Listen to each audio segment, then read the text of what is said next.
Right, maybe we'll get started. Sure. I think we had about 4 more people signed up, so they'll join us when they can. Sure. But I just wanted to say welcome.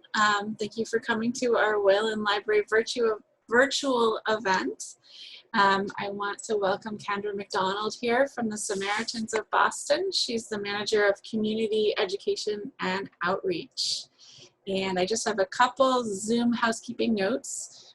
We are recording, and this will be available on Waycam, our local cable access station, as well as on their YouTube page. When Kendra is presenting her slides, I recommend that you switch to speaker view, so then you'll see her next to her slides and not everyone else. Feel free to put your questions in the chat at any time, and I or Kendra will read them off if you'd rather not unmute and read them aloud, but you're welcome to do that as well. And I know that sometimes people don't want to ask questions because we are recording, so we will stop at some point during the Q&A if you have something that you would rather not save for posterity. So with all of that, I'll hand it over to Kendra. Thank you so much. Just to repeat, thank you everybody for joining us this evening. I know logging on, let's see, on a Wednesday at 7 o'clock to talk about suicide and mental health is not always everybody's favorite thing to do or everybody's cup of tea, but it does mean a lot to me that all of you have decided to dedicate your Wednesday evening, or at least a small chunk of it, to me and to this presentation and to the Wayland Public Library. So thank you for choosing to do that. It really does warm my heart, so thank you. Just before we hop in, I do like to set the stage a little bit. I like to remind everybody that suicide is an incredibly heavy subject, whether or not you're coming at it from the perspective of a loss survivor, somebody who's done research on this subject, somebody who's only heard about it from news stories or movies or other media. Anybody who's come in contact with the concept of suicide in any way knows that it's a really heavy topic. And so I like to spend just a minute reminding everybody that if at any point during our time here together today, you find yourself really dealing with questions or thoughts or comments or concerns that you feel would be better addressed outside of this Zoom space, please feel free to take care of yourself. Please feel free to log off. Please feel free to shut your laptop or turn off your monitor or do whatever it is that you need to do to take care of yourself. Because like I said, suicide is incredibly heavy. And even though this is my full-time job and I do this 24 hours a day, it feels like 7 days a week sometimes. There are days where I don't want to go near it either. And so if you find yourself having one of those moments here while we're logged in today, please don't feel like you need to stay obligated to log in just for my sake. Log out, take care of yourselves. We're going to spend a little bit of time on self-care today, kind of at the end of our presentation, but there's no need to delay that on my behalf. Please do what you need to do to take care of yourselves in the meantime. Next thing that I like to do is to tell you a little bit about what Samaritans is. For anybody who's not familiar with our work or what it is that our organization is all about, I like to just take a minute to expand on it just a little bit. Now on the screen in front of you, you're seeing 3 different programs that our organization offers. On the left-hand side of the screen, you're seeing the word prevention. That really refers to what it is that you're seeing right now. We do a lot of workshops in schools, in community settings, in different social service organizations, in hospitals, in any organization or setting that wants to start the conversation about suicide prevention. We want to be there to help kick that off because it can be hard to know where to start. On the right-hand side of the screen, you're seeing the word postvention, which really refers to our grief support services. Now, we offer a couple of different programs that all seek to support individuals who have lost loved ones to suicide.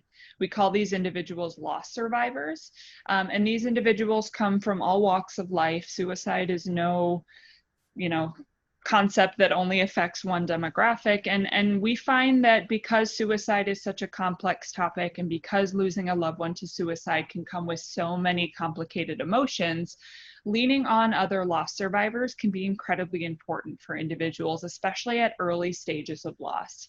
So we offer opportunities for loss survivors to connect with one another.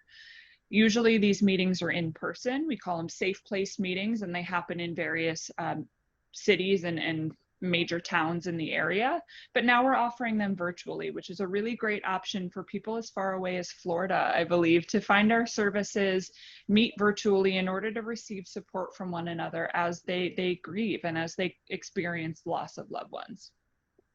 Now, in the middle, you're seeing the word intervention, which refers to our crisis services piece. And it's no shock or no coincidence that you're seeing a little helpline or a little phone icon just above that word. And that's because this refers to our 24-hour helpline service. And I like to spend just a minute more expanding on this service because I think it's a really great one. I'm a little biased, of course, but even if I weren't, I like to think that I would still brag a little bit about this service because I think it's incredibly important. I think it's important because not only now, but all the time people can use support. And I've been lucky enough to meet almost all of our 300 volunteers. And I have to say that these people care so much about answering phone calls and text messages on our helpline that they come into our office from as many as 2 hours away to take those phone calls and text messages. But even now that they're not coming into our call center, they're spending their time no matter where it is that they are. And I believe we've got somebody as far away as England taking phone calls and text messages because they want to be there for their community. And their community means everybody, means people all across the world who reach out to us in times of crisis because they want to talk.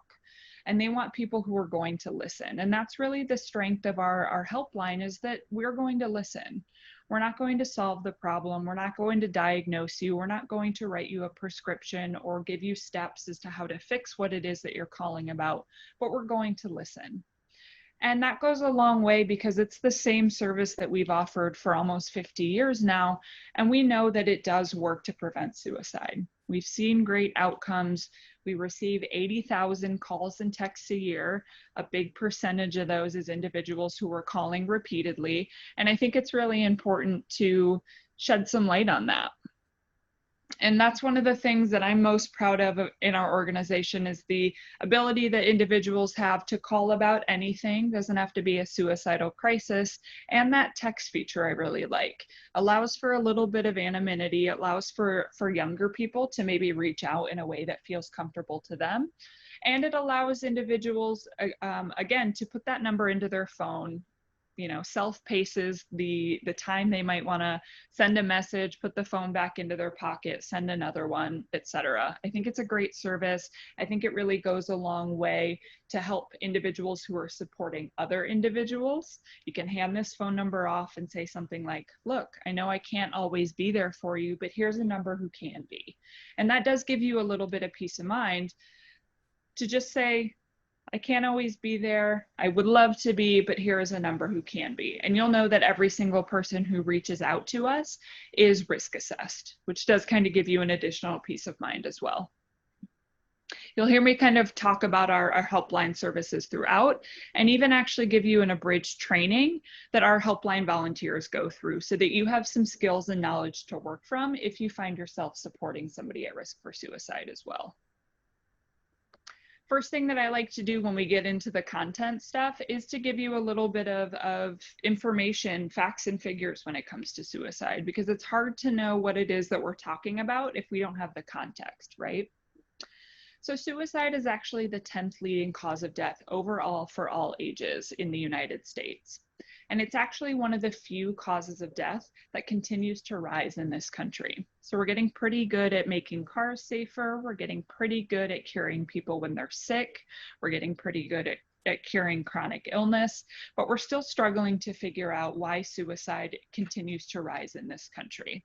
And there are a couple of reasons why researchers and scientists and everybody in the field thinks this might be true, but I like to link this back to actually our home state of Massachusetts. As you can see on the left-hand side in the middle there, the number 638 refers to the number of suicides that happened in the state of Massachusetts in the year 2017. Now that number is significant when we talk about the rate of suicide nationwide, because we're actually third lowest per capita in the United States, meaning we're only beaten out, so to speak, by 3 other states in the United States. We're beaten out by New York, New Jersey, and actually Nevada, which kind of surprises me, but I'm not really sure why that one's on the list.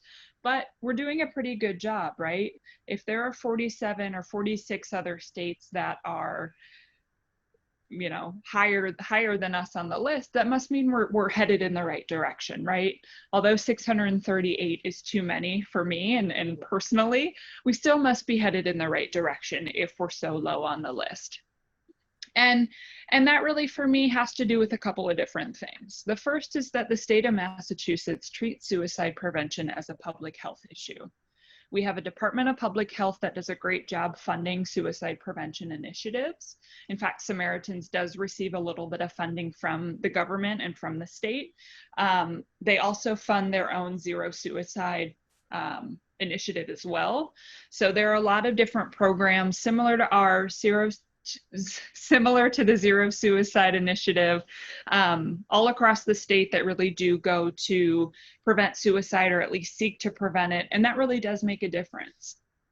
Additionally, in the state of Massachusetts, we have resources, right? We're really lucky, especially in the eastern half of the state. We're really lucky because we can drive in about 10, 15 minutes in any direction and hit a hospital and hit a behavioral health center or hit resources or a social service agency that can get us hooked up to that stuff relatively quickly, right? Whereas other areas of the country, especially even our neighboring states like Vermont and New Hampshire and Maine, that are much, much higher on the list, don't have that same luxury. And that's really, really important to consider. We're in the same geographic region, but we've got more resources than some of our neighboring states have, and that makes a difference as well. One last thing that I like to mention with respect to these two statistics is gun control. Not here to get political, but we do know that guns are harder to come by in the state of Massachusetts versus some of our neighboring states. And we do know that means restriction is an incredibly important topic to include in the conversation of suicide prevention. Next thing that I like to do is to just do a quick game of true and false with everybody. I know that there are only a couple of people on today, and that's okay. If everybody wanted to open up their chat feature just quickly and either just type in a T or an F with each statement I have here, or true and false, or whatever works for you all would be great. We've only got 3 statements, so just a quick game. First statement I have says, talking about suicide will cause someone to consider suicide. What do we think?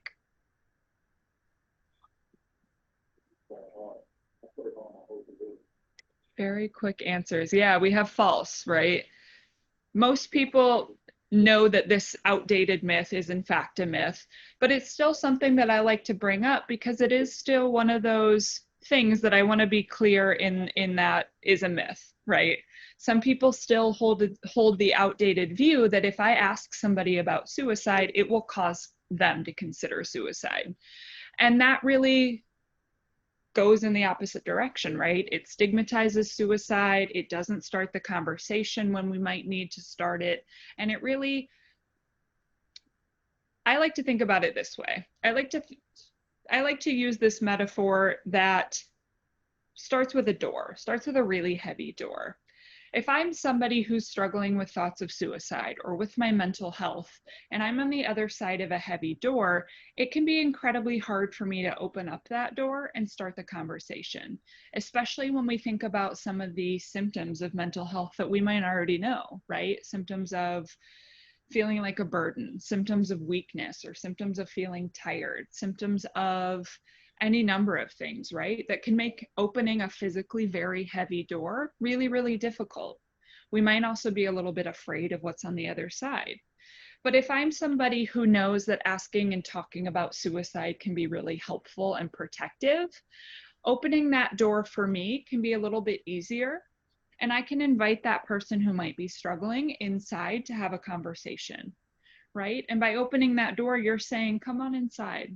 I welcome this conversation. I'm not afraid of it. I don't shame it. I don't stigmatize it. I want to start this conversation not only because I think it might be beneficial to you, but because I think it could be beneficial to all people. And that's one of the things that I hope you take away from this conversation is just because it can be really, really uncomfortable to ask about suicide, it's actually one of the most protective things that you can do for somebody. People who are suicidal usually warn those around them. What do we think?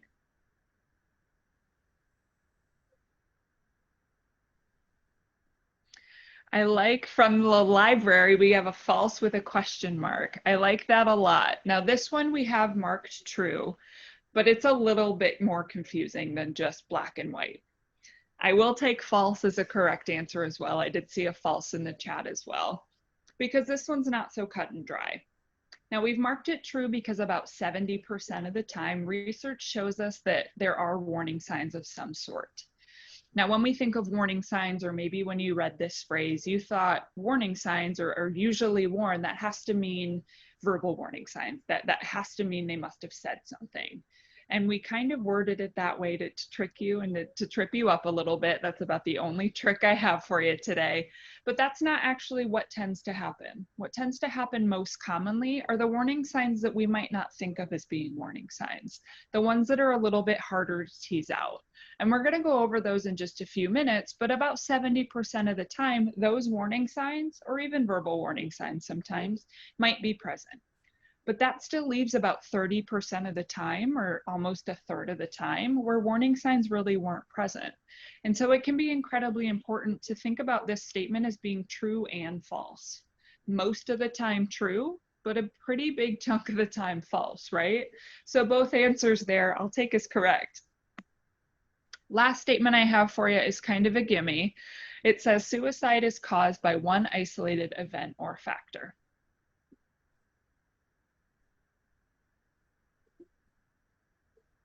And we've marked this one false as well, absolutely. I like to remind people of this one before I move on, just because we often hear news articles that read, student was bullied, so they attempted suicide, right? And that might often lead us to believe in some unconscious way that one cause equals one effect. We don't intend to start thinking that way, but we tend to maybe start kind of pairing one cause equals suicide.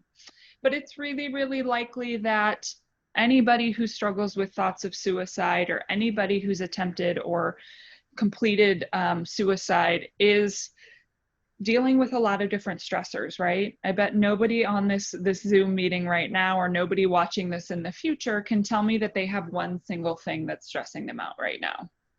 I don't think anybody in the world could tell me that, except maybe my 1-year-old niece, but she is learning to walk, so maybe that's stressing her out. But that's one of the things that's really important to remember when we're having the conversation about suicide, is that things pile up. Even when we're supporting somebody, we might find that we know 10% of what's on their plate. 90% of what we don't know is still things that can be factored into the equation, right? And by using that word equation, I don't mean that there's one equation for everybody that, you know, if we plug in all the variables will get us our outcome. But what I do mean is that there are a lot of different variables that we might plug in differently depending on the person. A lot of different things go into this whole topic, the whole phenomenon of suicide, and it can be really important to remember just the very basics, in that there is not one thing that causes suicide. We're starting to get into a little bit with that true and false and with some of the statistics, but it comes as no shock that suicide is incredibly complex. There are a lot of things that we know about suicide, but there's probably even more that we don't know. And don't be surprised if at any time you hear me on one slide give you a set of information and then hear me kind of contradict it at another point. That's just kind of the way the research works, because a lot of the research has been gathered kind of sporadically. I notice a lot of research happening in the 90s, a lot of research happening in the early 2000s, and then just now they're starting to pick it back up again. And so you find throughout these chunks of time, there's a lot of contradictions because people have changed and people are different, right? And that's kind of the beauty of people and humanity, is that we're all different and we all bring different life circumstances and experiences to the table. And the same is true for people who struggle with thoughts of suicide. So I might present to you kind of a textbook example of risk factors. And you might think, yeah, actually, I know somebody who struggles with thoughts of suicide who has a lot of those going for them. And you might also think, well, I know another person who struggles with thoughts of suicide and they don't actually have any of those. And both of those things can be true, even though they kind of contradict, because people are different. And that's just kind of the nature of this game. There's still a lot we don't know about suicide, particularly when it comes to populations of people that aren't white. A lot of the research that is being collected or has been collected by white researchers for white populations. And so we're just starting to get into more diverse research, which is a great thing. But don't be surprised if at any point during our time here together today, if you ask me about a specific population, I can definitely give you trends that we're seeing. I can give you theories and my own thoughts. But as far as hard data goes at this point, there isn't a ton available just yet, although I believe within the next couple of years, we'll have some for you. Last thing I want to point out is just the language we use to talk about suicide. You won't hear me say the phrase commit suicide throughout our time together today, but instead I opt for phrases like died by suicide or somebody took their lives. That's because the word commit suicide can often come with some stigma. The word commit is often tied to things like crime or to sin, and these things are often, again, pretty negative. We associate them with negative consequences and being very negative, shameful things. And the goal of mental health and suicide prevention is to destigmatize, right? So by taking out this word commit, you're doing a world of good to destigmatize both suicide and suicidal ideation, but mental health as a whole, because you're saying, I don't shame this, I don't condemn this. This is a topic of conversation that I welcome, that I'm okay with, that we can talk about. And just by replacing a word out or substituting a phrase, you're sending a message out to individuals who might be struggling, and you're saying, I think about this in a different way. I'm open to this conversation. I recognize that it happens on a scale that's pretty large, and I recognize that it's pretty normal. And I'm here to talk about it if you want to. You send a subtle message in a way that's really important. And I can't overstate the importance of that, just because I've been told by callers on our helpline that even just that subtle language change does make them feel a little bit more comfortable. Now we get into risk factors. Risk factors are things that increase the likelihood of a certain outcome. You can see the Webster's Dictionary version of the definition for a risk factor there at the top. But when I'm talking to any audience, especially our younger audiences, when we do our workshops, I really like to emphasize risk factors as things that change. So, or excuse me, not things that change. You'll get that line in just a minute. Risk factors are things that are stressful. So just like I talked about a few minutes ago, none of us in the room and none of us in the world can probably honestly say that they have nothing or one thing stressing them out. They've got a multitude of things on their plate, and that's just how things work, right? Things are always stressing us out in varying levels. And we really need to think about risk factors as, again, being things that are stressful. Now, that's not to say that every single risk factor, every single stressful thing will cause somebody to consider suicide, and the more of them somebody has means the more likely they are to consider suicide. Not necessarily the case, but it can be true that those who are more vulnerable to thoughts of suicide may have more of these on their plate than some others. Again, the equation, if we're using that metaphor, can look a lot trickier than that. It might have some things to do with resiliency and coping factors. It might have some other things, but risk factors can be an important part of the conversation because they can give us a little bit of information about what might be underlying, whether it be day-to-day stressors, whether it be long-term stressors, whether it be stressors people were born into, situational stressors, you get it, that might be happening that either we're clued into or that might be things that we need to consider. Because I can think back to when I was a practicing therapist and I was working with an individual who identified as transgender. Now, I had it in my head that this was a risk factor for that person. Identifying as trans is typically a risk factor, but that individual didn't see it as being a risk factor. That wasn't something that they considered to be a stressor or on their plate at all. It was some of these other things that were going on. And so again, kind of taking into consideration each individual as you consider their risk factors can be incredibly important. A couple of these, because they are pretty straightforward, I'll let you take a look at these as I review just a couple of them. But one that I want to go over before we move on is the one at the top left that says family history of suicide. Now, this one can refer to one of two things. The first says, or the first, excuse me, is the genetic component that we're starting to understand as being true when it comes to things like mental health and genetics, right? We're starting to understand that there is some underlying genetic tie between chronic mental health conditions and, suicide. We're starting to understand that things like schizophrenia, even depression and anxiety can run in families, which definitely factors into this conversation. But I also want to challenge you all to think about the flip side of this. Think about a family's culture. If a family has experienced a loss by suicide, how do they talk about it? Does the family shame it? Do they laugh about it? Do they stigmatize it? Do they not really talk about it?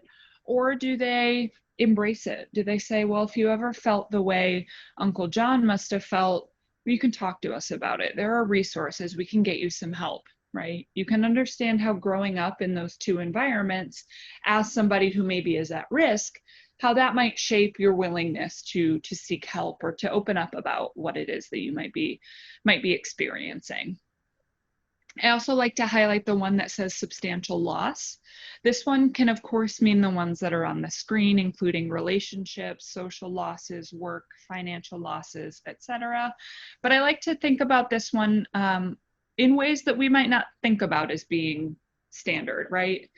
For example, when students transition into their summer months, we don't often think about this as being a loss. Most students love to go into the summer. They take their 3 months off, they have their fun in the sun, and they love that. But think about the students who don't have an ideal home life or who really don't thrive with all that unstructured time.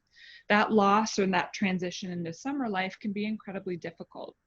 Same thing with elders who are transitioning into supportive housing or healthcare. We often think of that as being a positive thing, right? They're getting the care that they need. They're able to maintain some independence, but that's a drastic shift in life that can be considered a loss as well. And important to consider those things, definitely. Next thing that I do like to spend several minutes going over are the warning signs. Now, like I said, there's the Webster's Dictionary version of a warning sign there. Thank you, Debbie, for being here. I really appreciate it.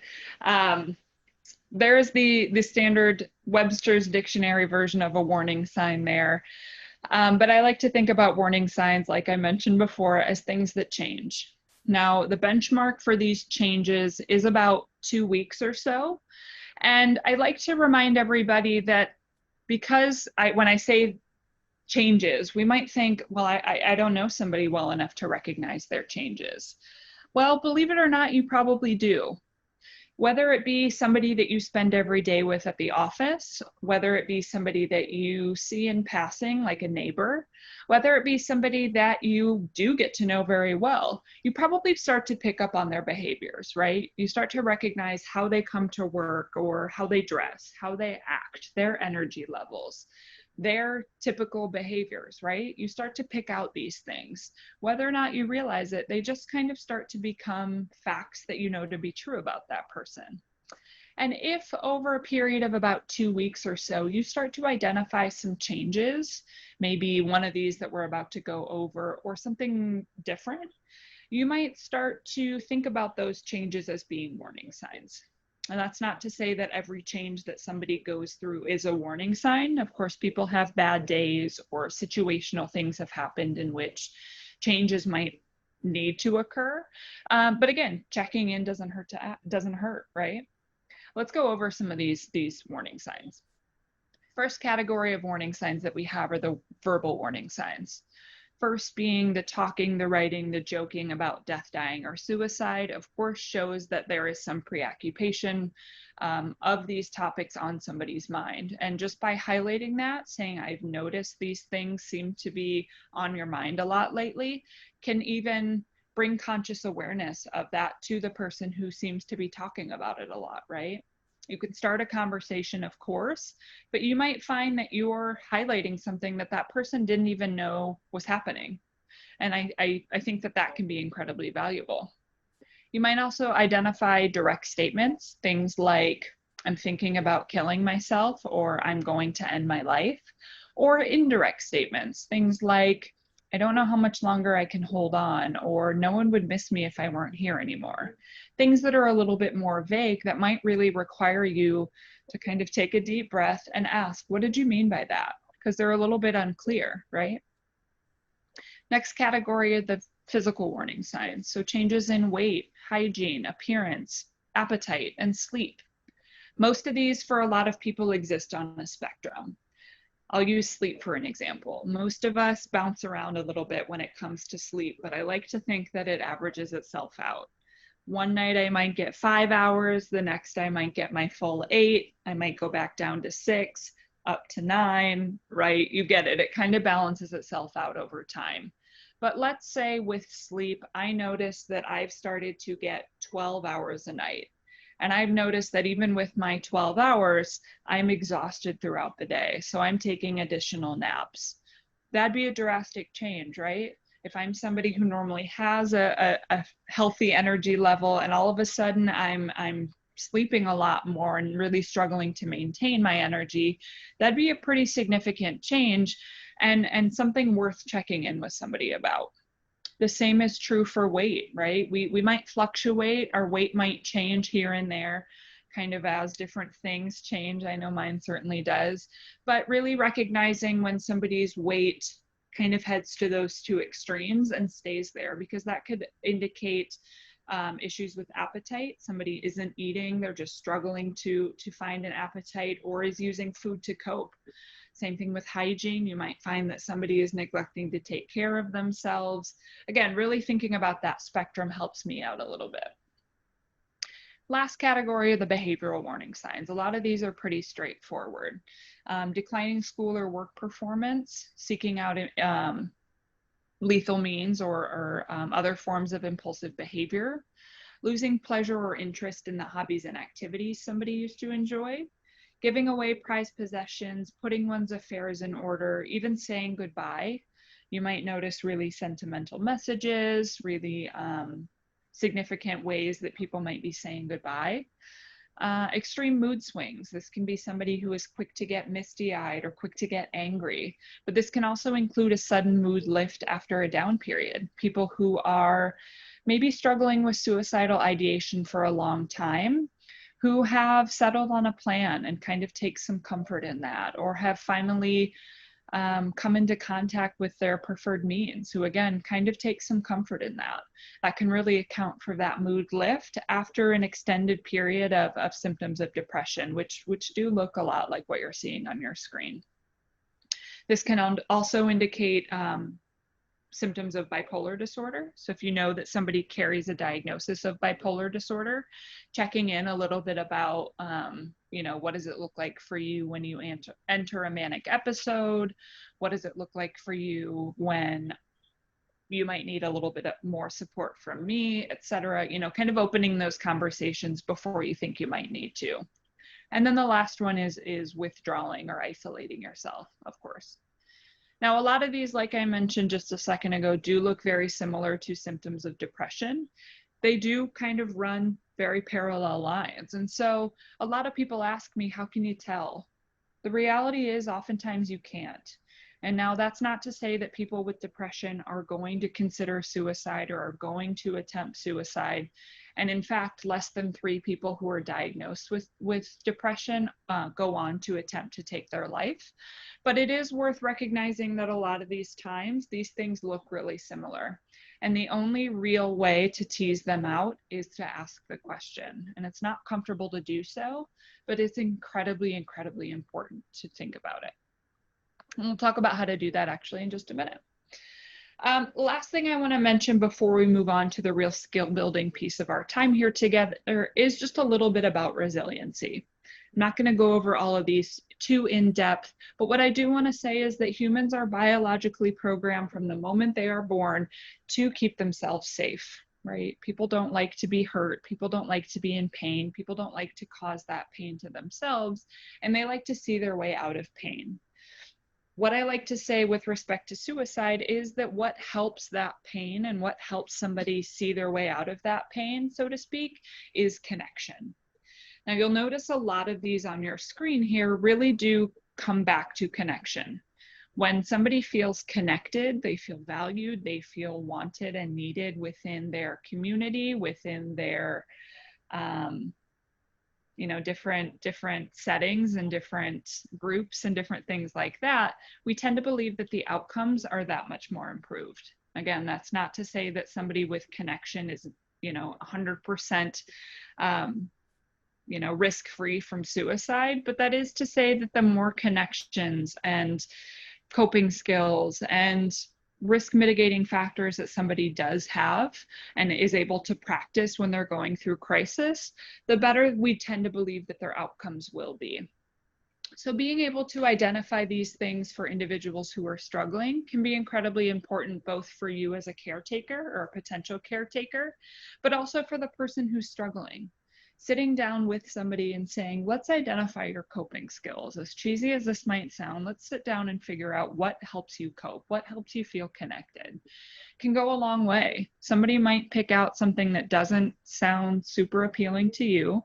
For example, I had a woman once tell me that her son found a lot of connection in video games online. And again, I agree, it didn't sound like the most ideal form of connection, but it was something that helped her son find value. He had an online network of friends that needed him to play his role in his online video game, and he took a lot of comfort in that. So for me, and what I kind of, we entered this dialogue about finding out what it was about this game and about that community that made him feel appreciated. What it was about that whole network and about that whole situation, for lack of a better word, that really did bring him joy, and then work to foster that outside of the gaming community. And that's kind of the same advice I give every single time I give this presentation, is to identify even just one source of connection and then work to foster that in other ways. Not easy, not a process that takes an hour or takes a week, but something that I think can be continuously worked on to help individuals kind of that much more easily lean on these things during times of crisis. Now I want to get into the skill building pieces of our time here together today, because I've just thrown a lot of information at you, and almost all of that means nothing if you don't know how to use it, right? So let's get to that. Before we hop in, I do just want to remind everybody that the information I'm going to present to you really does come from a perspective of taking calls on an anonymous helpline. So a lot of these skills are going to be skills that you can all use no matter what, whenever you'd like, whenever you want to. But some skills might not quite make sense during situations in which you might find that you have a close relationship with somebody, or that you know them more than just a one-off conversation. And I'll highlight where those might be. You might find that these are good skills to default back to, even if you do know somebody pretty well. But there are times in which you might need to alter what it is that we're talking about, or throw the rules out completely. So listening is one of the very first things that we do on our helpline, if not the very first, because if we don't know what somebody is calling about, we don't know how to support them. With listening comes a do's and a don'ts column. Excuse me. We do want to let somebody express their feelings. If they call us up crying, if they call us up yelling, so long as they're not abusing us or being hateful to us, we want to let them feel those things. How many times has anybody in this room, just kind of think about this to yourself, how many times has anybody in this room been emotional and expressed that towards somebody else? Take for example, crying. How many times has anybody in this room cried with somebody else and been told, no, don't cry, it's okay, I'm here with you? Being told don't cry really shuts down the healing process. At least it does to me. because what I want to do in that moment is to let it out. My head will kind of get clearer, and then I'm ready to be supported in a conversation like this. If somebody tells me don't cry, I'm kind of feeling really invalidated, and I might not want to have a conversation. I might not want to let somebody in to support me. And so it can be incredibly valuable to just sit with silence with somebody while they cry, while they shout, while they do whatever it is that they might need to do to feel their feelings, right? Again, keep yourself safe, keep yourself protected, but so long as they're not directing that energy to you in a harmful way, it can be incredibly empowering for them to know that they have you as just a listening board. You're just with them, feeling those feelings in a really valuable way. With that comes listening without judgment. And you might be staring at the screen here going, well, of course I want to listen without judgment. That goes without saying, but this one's really, really hard. We judge without realizing it a lot of the time. And that's not to shame anybody in the room or anybody watching this, but it is to say that we need to get a little bit better about checking that. I'm definitely guilty of this. Every single time I go to support somebody, I find that a judgment or a statement of judgment kind of finds its way up into my headspace without even realizing it. And that, unless I am actively pushing it back down, really does go to make me an ineffective support, because I let that statement of judgment cloud the rest of my decisions until I'm able to throw that judgment away. So what I ask you all to do is to get really in touch with that knee-jerk reaction of judgment, because it happens. When somebody once called, I'll never forget this moment, but once somebody called me up on the helpline and was actively crying about how devastated they were that Subway forgot their pickles on their sub. And there was some judgment, right? You all might be silently chuckling to yourself, but there was some judgment on my end. I kind of stopped and made a face on the phone and thought, there's no way that this is a real call right now. And I had to be mindful of that judgment and again, toss it out of the room.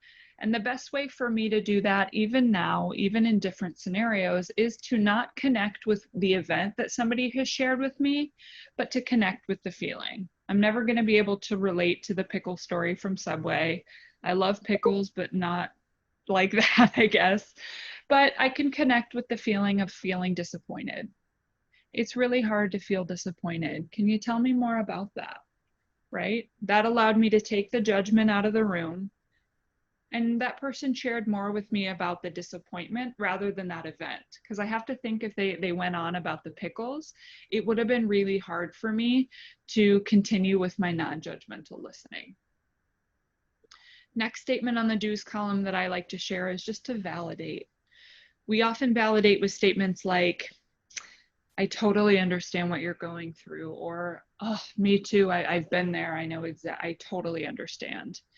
These things aim to do good, but what they often say is, say no more, I don't need to hear anymore, let me tell you how it goes, I've totally been there. The reality is that we actually haven't been there, right? Even if we've gone through the exact same circumstance, we're not the same person. We haven't dealt with the same stressors before that circumstance. So we weren't handling, all of the same things. We aren't in the same shoes. We aren't wearing their same skin and walking around in it. We're different people. And the way we handle even the same stressors is just going to look different. So it can be important to remember that and to not say things like, I totally understand, but to say things like, that's understandable. You're still going to validate what it is that somebody's going through, but you're not making it about you. That kind of leads us into the don'ts column, right? We don't want to talk about ourselves or reflect on our own experiences. This is one of those ones that I was telling you about that we might want to think about editing a little bit if we know the person really well, or we have a relationship with them, or we even think that disclosing about ourselves might be helpful. But I ask you to ask yourselves this. Am I going to share this for me or for them? Oftentimes you're going to find that what it is that you might want to share in the context of a supportive conversation might be for you. It might just be because you want some floor space back. You want to talk a little bit. You haven't shared in a while and you're feeling uncomfortable about that. Sit on that. Check that within yourself, but then sit on it. If the answer is no, I think it would be really helpful, go ahead and share it. Gauge how that person is reacting. Step back if it feels like it's not helpful. Apologize if it wasn't helpful, and go back to listening. And that's another good point as well, is that you can always undo what's been done.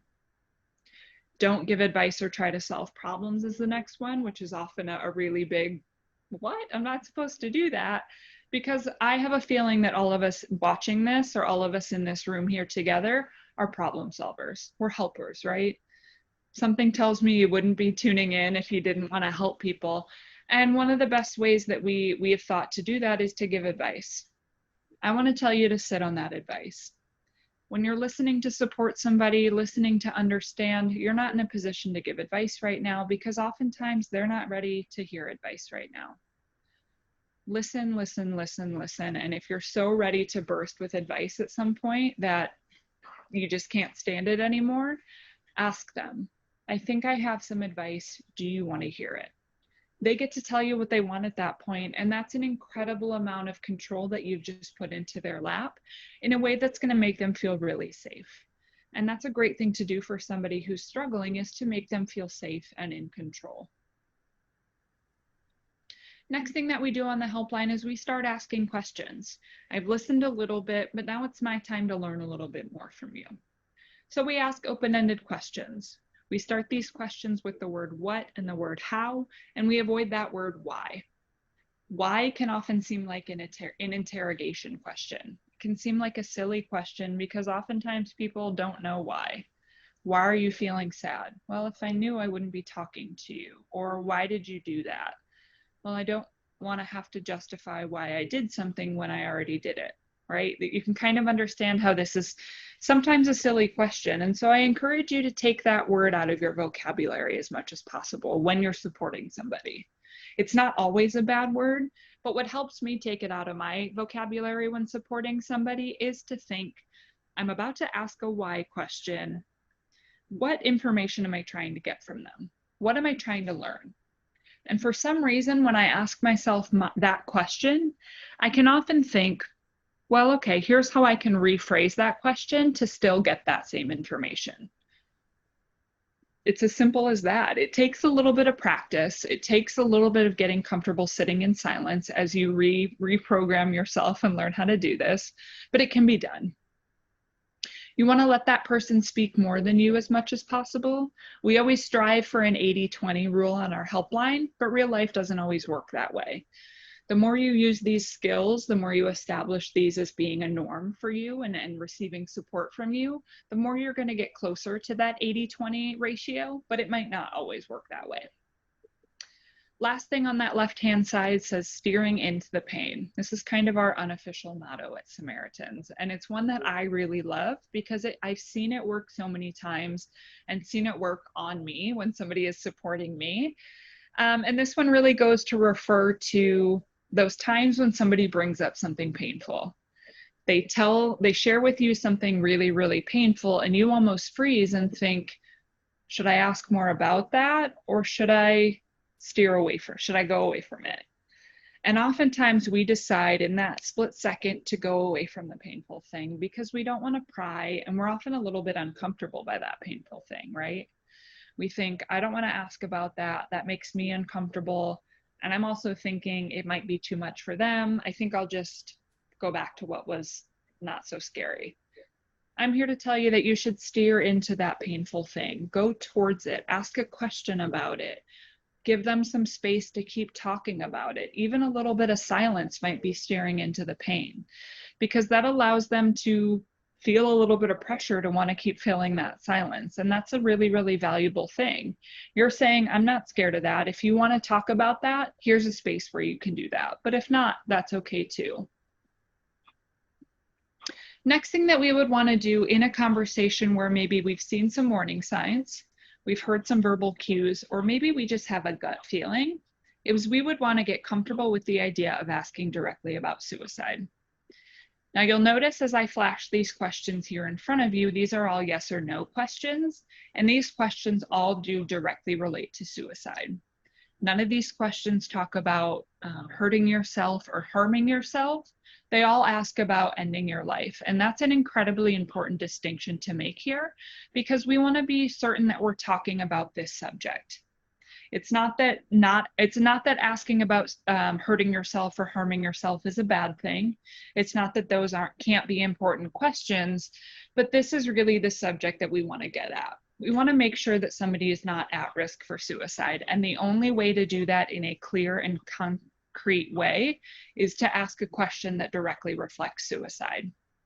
Some cultures, just to fill you all in, some cultures don't have a word for suicide, so you might need to get comfortable with a phrase like killing yourself.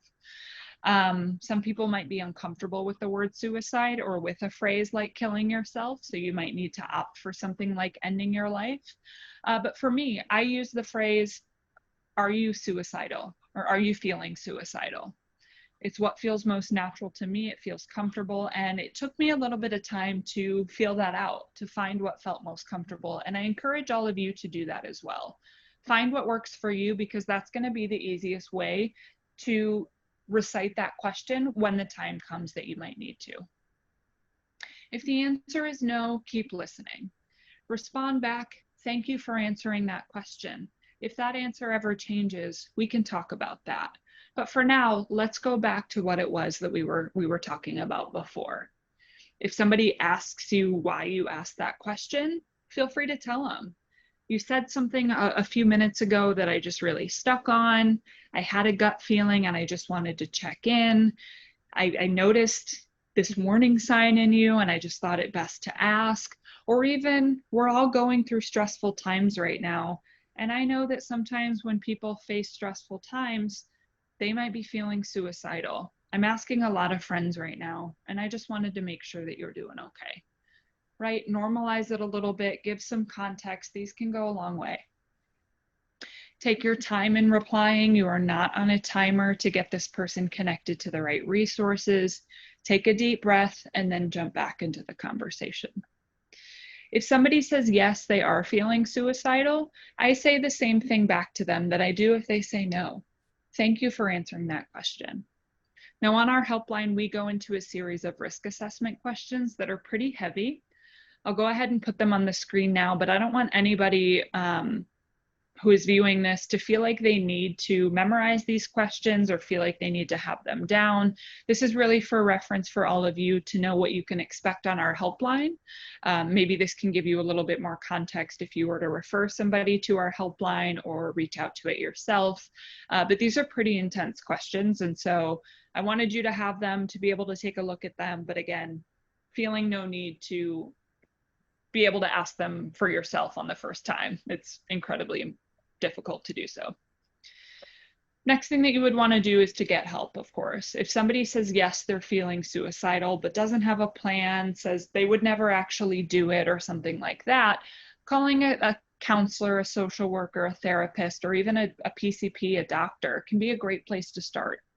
Now, I recognize that a lot of the waiting times to get into care like this can be incredibly long, but getting somebody in on that waiting list can be a great place. Just saying, we got you in on the waiting list. Let's work on some of those coping skills. Let's find you groups and other things that you might like to enjoy in the meantime, right? Getting somebody kind of an end date for when that treatment might start can be incredibly important.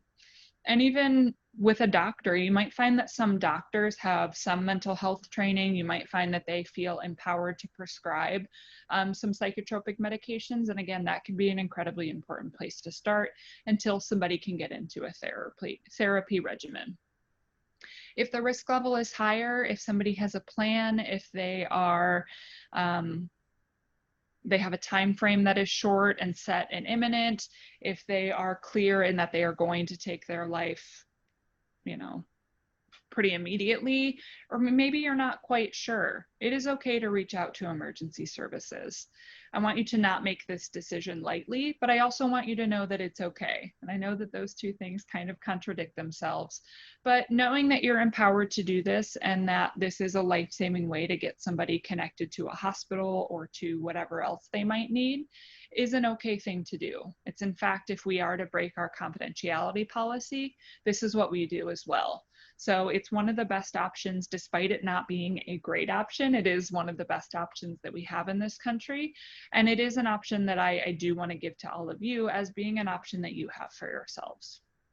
Now, if you're at work or in a different community setting that has a protocol, please take the time to review that. Please take the time to work together as you are empowered to do so, and engage in some self-care, both as you're able to do so in the moment and definitely afterwards.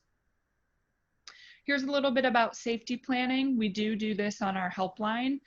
This is a great resource for anybody who finds themselves supporting somebody at risk for suicide on a regular basis. It's a pretty easy template that you fill out. As you can see here, there are 7 things that you would sit down with somebody who is at risk for suicide or at risk for any psychiatric crisis, to be honest with you. And you can fill out this 1-page plan that they can keep with them, you can keep a copy of, and you can have it for any time that somebody might start to enter a crisis. Now, I like to do this before somebody enters a crisis because it's there. It's there when you start to see warning signs, right? You can pull it up, you can say, hey, let's try some of those coping strategies, or who can you call for help, or let's work our way through this safety plan before we start to tap into those emergency services. And this is backed, this is an evidence-based safety plan. This is something that was developed for veterans that has been used for years now. And it's a really, really great tool that I encourage you all to just do a quick Google. If you type in Brown Stanley Safety Plan, this will pop right up and you'll be able to take a look at it and walk yourself through it, definitely. Here are a couple of resources for everybody taking a look at this. In addition to our helpline, I wanted to give you all the National Suicide Prevention Lifeline. I give you this one because it's available in English and Spanish. So if you happen to know anybody who speaks Spanish as their native language, you can call the National Suicide Prevention Lifeline number and speak to a Spanish-speaking operator 24/7. We unfortunately don't have multilingual services just yet, but as soon as this pandemic is over, it'll be probably one of the first things we roll out, just because we were a few days away before this all started. In the Metro West area, the Advocate Psychiatric Emergency Team is absolutely wonderful. We work pretty closely with them to do our prevention workshops and receive a couple of consulting matters with them. But if you dial that 800 number and give them a little bit of information, it's a 24-hour service in which master's level or higher clinicians will come to you. Takes a little bit of time sometimes, and they will do that risk assessment that we talked about, and in fact a much longer one, to be able to get the person in crisis connected to whatever resources they might need. Really, really great opportunity for the area that you're in. And then the emergency services program is another great option. It's very similar to the psychiatric the advocates team. But this one allows you to, instead of getting a clinician or a physician, this one allows you to simply get transport to a local emergency room, which if you're calling 911, that tends to be what they do. They'll do a brief risk assessment on the scene and then typically transport the person in crisis to an emergency room. This might allow you to cut out 911 to be able to request an emergency vehicle of your choice to be sent to you. So you can say, hey, I've got somebody in psychiatric crisis. I believe them to be at pretty high risk. Can you send an ambulance? And they're better able to accommodate that request than 911 is. Just a little bit about self-care. I know we're a couple minutes over, but I do want to remind everybody to take care of themselves tonight. You have sat with me for an hour about suicide, which is unbelievable, and I can't thank you enough for that. But that does warrant a little bit of extra self-care.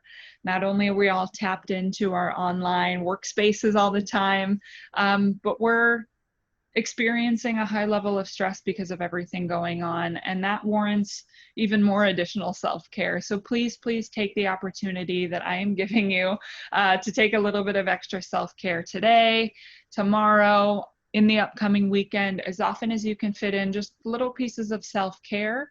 The more recharged and re-energized hopefully you find yourself feeling. One last time, here is our helpline phone number. I encourage you to screenshot this screen. Go ahead and jot this phone number down. We are free, we are confidential, we are anonymous. You do not have to share your first name with us if you don't want to. We don't have access to that information. The only information that we do have access to only becomes available to us if we do feel the need to break our confidentiality policy, but we do that in less than 1% of our calls. So we do not make that decision lightly. We don't like to make that decision. That decision is made with a whole network of behind the scenes people. And this is just a really great resource that I can't brag about enough. Last slide that I have for you is just my information. If you would like to reach out to me for anything, whether it be questions, comments, concerns, getting one of these presentations into your community settings, anything like that that I might be able to support you on, please feel free to do so. I love emails, I love follow-up, I love things like that. So please feel free to take advantage of that and know that I would love to support you in any way that I can.